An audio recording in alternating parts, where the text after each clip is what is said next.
ही रहा. पक्या सुचा सुचा पक्या कमड डू नथिंग. नाही कळलं. शर्मिष्ठा तुला खरं सांगू का मी एक, तुझं इंग्रजी ना खूप कच्चं आहे ग.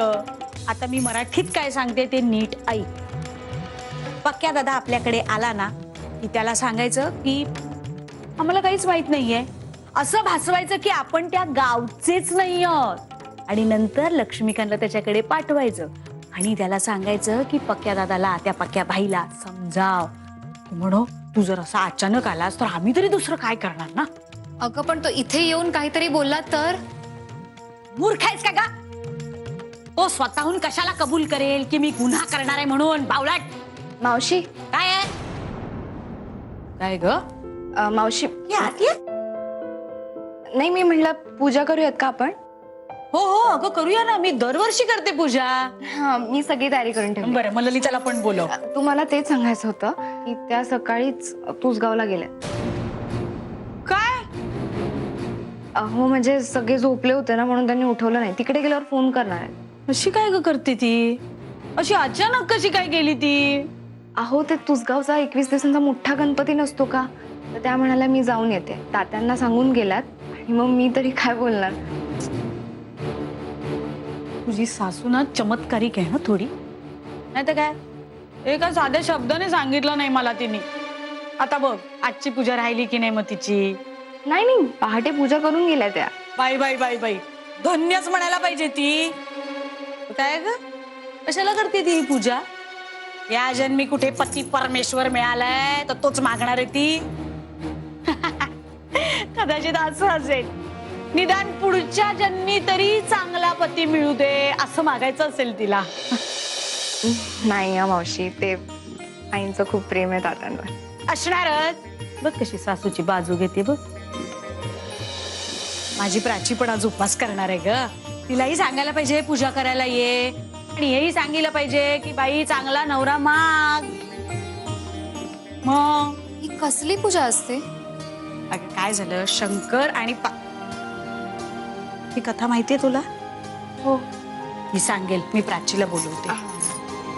सांग ना. हा अगं ती हरतालिकेची पूजा असते. म्हणजे ज्या स्त्रियांचं लग्न झालंय आणि ज्यांचं नाही झालेलं ते ह्या व्रत करतात. म्हणजे झालं कसं होतं की विष्णुदेव आहेत ना, त्यांना पार्वतीशी लग्न करायचं होतं आणि पार्वतीच्या वडिलांना सुद्धा हे मान्य होतं. पण पार्वतीने मनोमन शंकरांना वरलंच होतं. म्हणजे म्हणाल्या की जर लग्न करायचं असेल तर यांच्याशीच. मग त्यांनी स्वतःच्या मैत्रिणीचा सल्ला ऐकला आणि दाट जंगलात पळून गेल्या. का तर त्यांना शंकरांशी लग्न करायचं होतं. मग तिथं गेल्यावर त्यांनी वाळूच्या शिवलिंगाची स्थापना केली. मग पूजा केली, व्रत केली, तपस्या केली आणि तिच्या कठोर तपस्यामुळे शंकर प्रसन्न झाले आणि त्याच्या दोघांचं लग्न झालं. मग तेव्हापासून आपल्याला हवा असलेला पुरुष आपल्याला पती रूपात मिळावा ना, म्हणून अविवाहित स्त्रिया हे व्रत करतात. आणि विवाहित स्त्रिया म्हणजे माझ्यासारख्या हाच पती जन्मोजन्मी लाभो आणि त्याला दीर्घ आयुष्य लाभो म्हणून हा व्रत करतात. ही पूजा वेगळी असते का ग? म्हणजे थोडीशी. म्हणजे काय करतात, वाळूच्या शिवलिंगाची स्थापना करतात. मग विधिवत सामग्री म्हणजे बेलपत्र, फुलं ही वाहिली जातात. मग तसंच शंकर आणि पार्वतीच्या मातीच्या मूर्तींचीही स्थापना करतात. मग दिवसभर उपवास करायचा आणि मग रात्री सोडून द्यायचा. मग प्रत्येक जण आपापल्या ऐपतीप्रमाणे काही ना काहीतरी नैवेद्य करतो. कधी कधी वस्त्रांचं दान केलं जातं. मग मोठ्यांचा आशीर्वाद घ्यायचा असतो. आणि हो तुला माहितीये, असं म्हणतात की ज्या स्त्रिया हे व्रत करतात ना, त्यांची इच्छा 100% पूर्ण होते.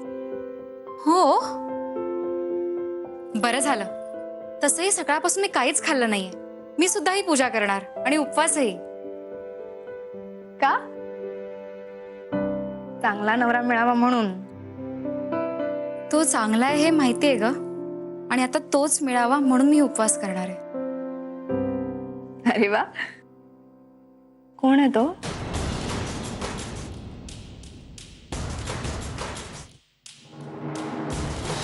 ते तुला कळेलच ग नंतर.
देवा, मला माझ्यासाठी काहीच मागायचं नाही, कारण पतीच्या रूपात प्रसादला मिळूनच मी खूप सुखी आहे. आता प्रसादच्या पाठीशी तुझा आशीर्वाद राहू दे. प्रसादचं सगळं काही चांगलं होऊ दे आणि त्याचं हॉटेलही सुरळीत त्याच्या मनासारखं सुरू होऊ दे. आज मी निर्जळी उपवास करणार आहे. माझ्या प्रार्थनेचा स्वीकार कर देवा.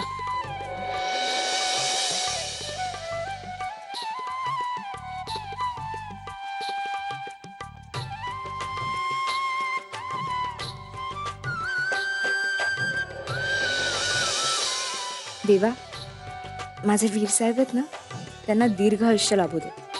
सगळ्यांना सुखी ठेव, आनंदी ठेव आणि वृंदाताईंच्या सगळ्या इच्छा पूर्ण होऊ दे. देवा भोलेनाथा, दया कर आणि माझ्या नवऱ्याला निदान आता तरी सुधरव रे बाबा. मी जे जे काही करते ते सगळं या घराच्या भल्यासाठीच करते असं त्यांना वाटू दे. तू असं केलंस ना तर पुढच्या वर्षी मी तुझ्या पूजेत 101 बेलपत्र वाहीन, एक्स्ट्राची शपथ. पण प्लीज एवढं कर रे बाबा. देवा, माझ्या नवऱ्याने पण स्वतःचं काहीतरी करायला हवं असं मला मनापासून वाटतं. माझ्या नवऱ्याचा एखादा व्यवसाय सुरू होऊ दे रे, आणि त्यासाठी पैशाची मदत करायची अक्कल माझ्या आईला दे प्लीज देवा. देवा, मला प्रसाद सारखा नाही, प्रसादच नवरा म्हणून दे. त्यासाठी मी हे व्रत खूप काटेकोरपणे पाळायला तयार आहे. माझी ही इच्छा पूर्ण कर देवा.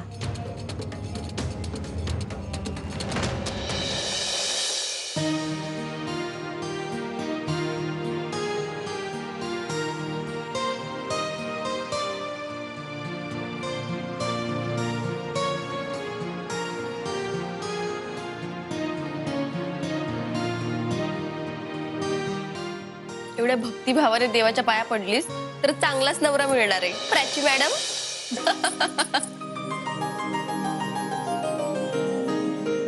काय तू?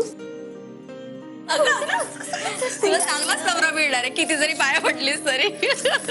काय यार. अगं का ग मस्करी करताय तिची. माझा धाकटा जावई खूप चांगला शिकलेला मिळू दे ग बाई. म्हणजे डॉक्टर म्हण किंवा इंजिनियर किंवा प्रोफेसर मिळायला हवा. परदेशात स्थायिक झालेला असेल ना तर फारच चांगलं. म्हणजे कसं असं फाड फाड फाड फाड फाड फाड इंग्रजी बोलणारा असला पाहिजे. छान रुबाबदार, देखणा आणि शुद्ध चारित्र्याचा असला. त्याच्यासाठी मी चटकन होकार देणार माझ्या प्राचीसाठी. येरा गावाला कुठल्या तरी पोराबरोबर नाही मी लग्न करून देणार आहे माझ्या प्राचीचं. अगं बाई, एवढा गुणी नवरा मिळणार. मिळेल की, का नाही मिळणार. आणि तिने हे व्रत सुद्धा केलंय ना, तर तिला तो नवरा लवकरात लवकर मिळो म्हणून आपण सगळे प्रार्थना करूया.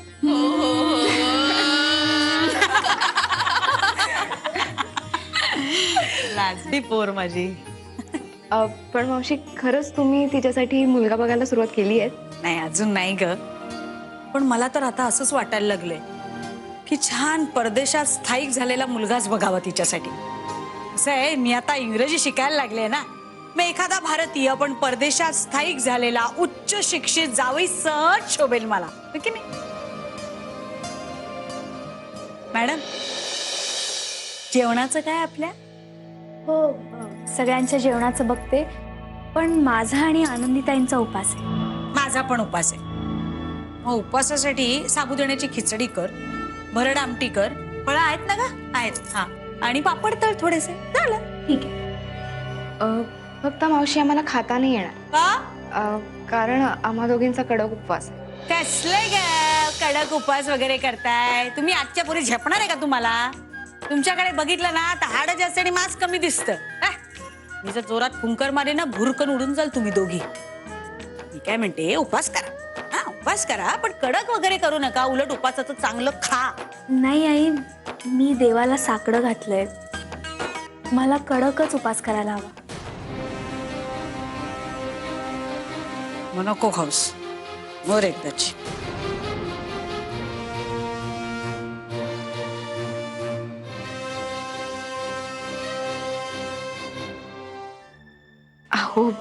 वृंदाताई, मी सांगितलं ना तुम्हाला, नका मनावर घेऊ.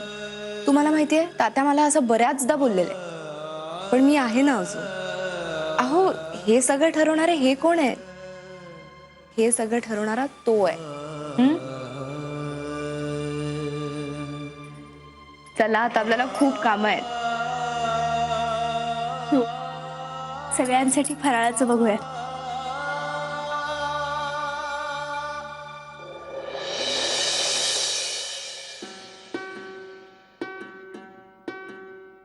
देवा, मगाशी मनातल्या मनात मी जे काही बोलले ना ते तू नीट ऐकलं नसशील, म्हणून परत एकदा सांगते, प्लीज आईला बुद्धी दे ना, यांना पैसे देण्याची बिझनेससाठी प्लीज. वैनानो, सगळं सामान आणलेलं आहे. बरं मला सांगा, यंदा गणपती बाप्पाला बसवायचंय कुठे, सांग ना ग. त्याला काय विचारतो? मी आहे ना अजून इथे. सांगा ना. हा, ठीक आहे. बर, नीट नाही रे, नीट नाही ते. आता गणपती बसणार, खूप मजा येईल. आपण सगळं नीट सजवूयात हा वृंदाताई. हो हो, आणि ह्या बंगल्यात पहिल्यांदाच गणपती येणार आहे, त्यामुळे आपण सगळं छानच करूया. आता प्रसाद आला ना की लगेच तयारीला लागूया.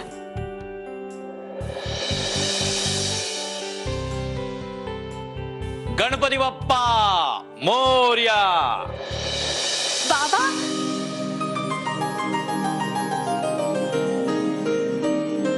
औक्षवंतो, पटकन शिकून डॉक्टर हो मोठी. कशी आहेस बाळा? मी मजेत आहे बाबा, पण तुम्हाला खूप मिस केलो. मी सुद्धा.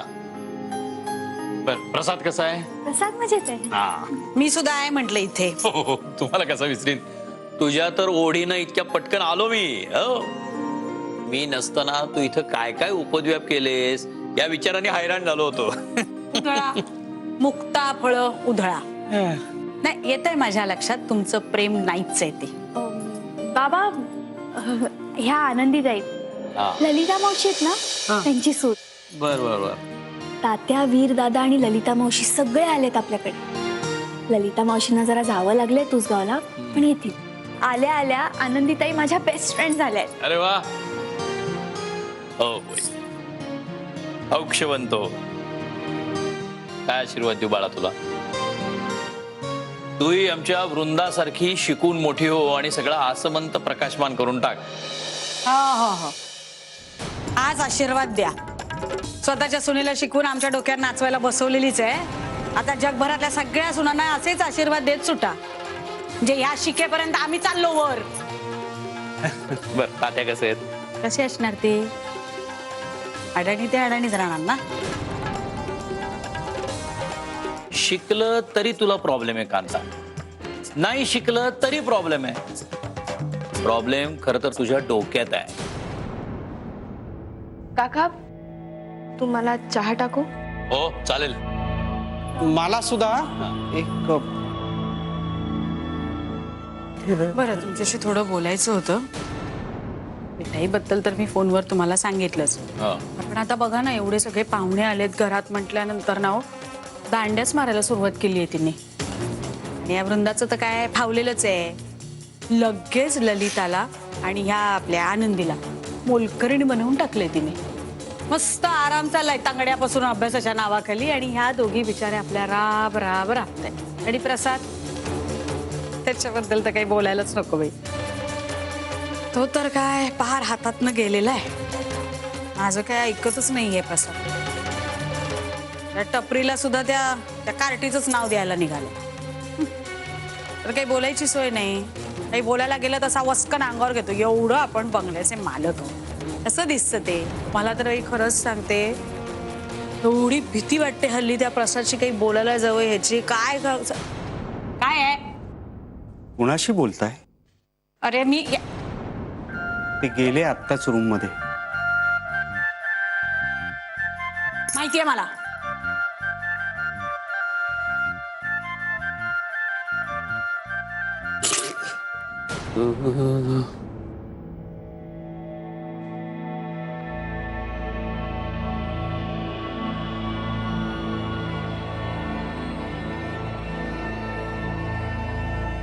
How Rajasthan doing? एकदम गुड नो. हे काय नवीन? इंग्रजी बोलण्याच्या स्पर्धेत पार्ट घेतलाय मी. गणपतीच्या आगमनाच्या दिवशी ती स्पर्धा आहे. हो, कोणाबरोबर? ललिताचा तो मूर्ख नवरा आहे ना, त्याच्या बरोबर. दॅट गो, जाऊ देते. अरे बॅग ओपन. बांधणी वेअर साडी, सेम साडी स्पर्धेच्या दिवशी नेसिंग. 2-2 कपाट भरून वाहतायत साड्यांनी, तरी तुला नव्या साडीची हौस आहे. त्यातली एकही साडी तुम्ही माझ्यासाठी घेतलेली नाही. माझ्या लग्नात माझ्या माहेरच्यानी दिलेल्या सगळ्या साड्या आहेत त्या. नाही, युअर लव्ह इज आर्टिंग दिवसेंदिवस. दिवाळी आणि लग्नाच्या वाढदिवसाला 2-2 साड्या घेत होतो, त्याचं काय? ते कर्तव्यच आहे तुमचं. पण स्वतःहून असं कधी काय घेतलं का माझ्यासाठी? Your self. काय झाले खेके करून दात काढायला? मी म्हणजे तुमच्या नवऱ्याची अशी कल्पना केली होती, असा डोक्याला हात लावलेला गरीब बिचारा माणूस कुठेतरी असं कोपऱ्यात बसलेला असेल आणि इथं आलं नेमकं हे अशाच दिसले मला. सॉरी स्वर्ग साहेब, मी तुम्हाला दोष देत नाही. मी खरं म्हणजे ना तुमचा सत्कार करायला पाहिजे. कशाबद्दल? हे अशा ढालगजबाई बरोबर इतकी वर्ष संसार करताय तुम्ही. त्यासाठी आधी माझ्या ललीचा सत्कार करायला पाहिजे. तुमच्यासारख्या नीच अशिक्षित गावंढळ माणसाबरोबर तिने इतकी वर्ष संसार केला म्हणून. हे देवा, कसा आवाज सहन करताय तुम्ही. सारखा आपला वाचा वाचा वाचा वाचा वाचा. 2 दिवसात माझं डोकं उडलं. डोकं कसं उठेल? त्यासाठी डोकं असायला लागतं की नाही? नुसतं त्या कपाळाच्या आजच्या करता त्या झिपऱ्या, त्याच्या खाली डोकं नाहीये हे इतक्या वर्षात कळलेलंच नाहीये तुम्हाला. मला सांगते, यांना बाईचं हुशार असणं, तिला स्वतःचा आवाज असणं, तिने पुढे जाणं हे सहनच होत नाही. हा, पण बाई असून तुम्हाला पण सहन होत नाही. नाहीतर तुम्ही तुमच्या सुनेला शिक्षणासाठी मदत केली असती.